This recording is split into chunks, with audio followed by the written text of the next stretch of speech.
remercier toutes les personnalités qui ont fait le déplacement pour soutenir cette initiative qui a 3 axes principaux: capaciter les femmes, accompagner les femmes et promouvoir le réseautage.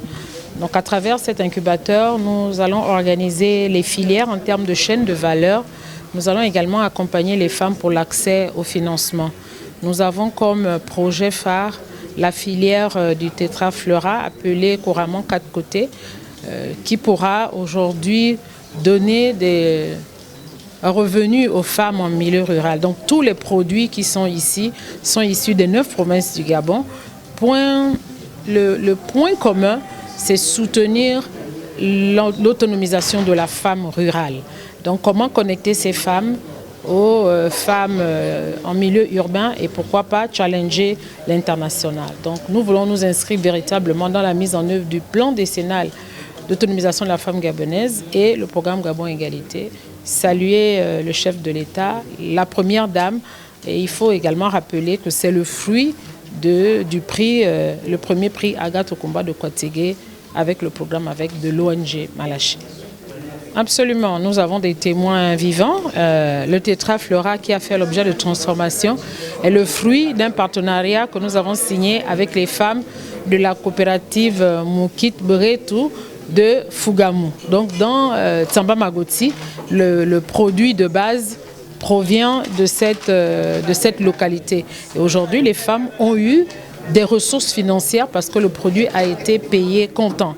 Donc nous envisageons, une fois que la filière va vraiment s'étendre, acheter des productions sur l'ensemble du territoire. Tous les produits qui sont ici ont été achetés comptant à l'intérieur du pays, qu'il s'agisse d'Ibunji, Mimongo, Fugamu, Bitam. Donc vous voyez que vraiment nous sommes allés même dans les localités les plus reculées du Gabon et ces femmes peuvent être sûres que leur production est entièrement achetée et cash. Écoutez, cette initiative est plus que louable. Le Gabon s'est engagé dans la décennie de la femme à avoir un développement qui soit non seulement durable, mais qui soit équilibré et qui fait participer toutes les forces vives de la nation au développement économique, social, culturel du pays. Et donc les jeunes et les femmes font partie de ces composantes importantes de notre société qui doivent apporter leur pleine contribution au développement du Gabon.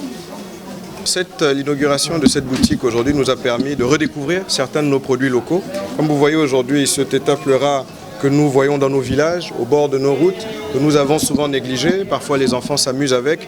Aujourd'hui, lors de cette inauguration, nous avons vu que des producteurs gabonais arrivent à en faire du thé, arrivent à en faire des infusions, ce qui montre tout le dynamisme, toute la créativité de notre productrice locale et qui aujourd'hui, à travers une chaîne de valeur intégrée, permettent aux Gabonais de consommer des produits locaux, de revisiter nos produits et de donner une vraie valeur ajoutée à notre culture et à nos savoirs traditionnels. Et c'est ce que le ministère de l'Environnement entend accompagner, soutenir pour emmener notre pays à un développement qui soit durable avec le minimum d'impact sur l'environnement, mais basé sur nos savoirs culturels et ancestraux. C'est avec plaisir que j'ai pu assister à cette inauguration faite par l'ONG Malachi pour que la femme soit autonome.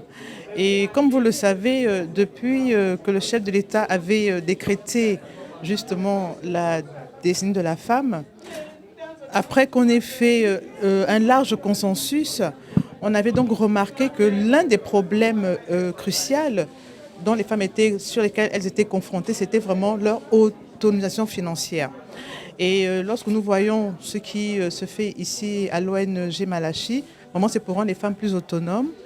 On a bien compris qu'ici, elles forment les femmes pour transformer leurs produits. Donc celles qui produisent sont formées pour la conservation des produits et pour la transformation également de ces produits-là. Et donc ça permettra donc à ces femmes de gagner de l'argent. Les femmes rurales peuvent maintenant vivre de leur production. C'est vraiment... Comment dirais-je, cette plateforme permettra justement aux femmes de pouvoir vendre leurs produits, faire connaître leur savoir-faire. Et l'initiative donc de l'ONG Malachi est une très belle initiative. Elle permettra justement à ce que ces femmes deviennent autonomes. Elle permettra à ce que ces femmes puissent vivre de leurs produits. Elle permettra également aux femmes justement de bénéficier donc de la formation pour la conservation des produits et pour la transformation donc, des produits. Et donc moi, je ne peux qu'encourager cette initiative-là qui va dans le sens de permettre aux femmes d'être indépendantes financièrement, d'être indépendantes dans leur esprit, d'être indépendantes en tout. Et moi, franchement, j'encouragerais à chaque fois à venir acheter. Tout à l'heure, j'ai fait quelques achats dans le chocolat, la pâte d'arachide, le manioc, le beurre de moabite. Le centre d'incubation est à la disposition du gouvernement, des PTF, de toutes les organisations de la société civile, toutes les femmes et les jeunes qui veulent être formés, qui veulent être accompagnés. Et la boutique, vous voyez, le marché communautaire des femmes est également ouvert toute la journée. Donc les achats, nous avons lancé l'initiative Buy from Women, donc acheter pour les femmes. Donc c'est un espace qui sera ouvert en permanence. Donc nous voulions là nous inscrire dans la durabilité. C'était pour montrer que le programme avec n'était pas un programme ponctuel, mais un programme qui s'inscrit dans la durabilité.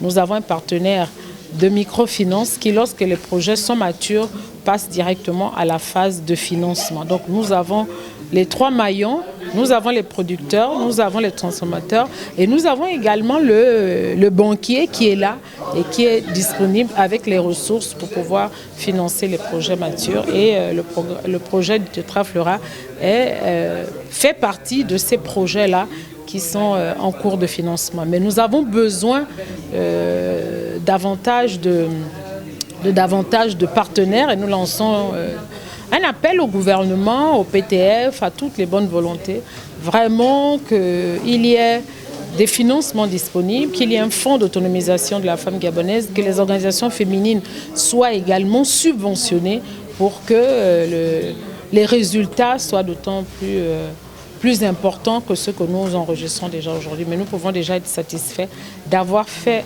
ce pas. Et nous continuons vraiment dans la dynamique et à travers les dispositifs institutionnels, la volonté du chef de l'État, de son épouse et de toutes les bonnes volontés que nous avons autour de nous, nous croyons que nous sommes vraiment sur la bonne trajectoire.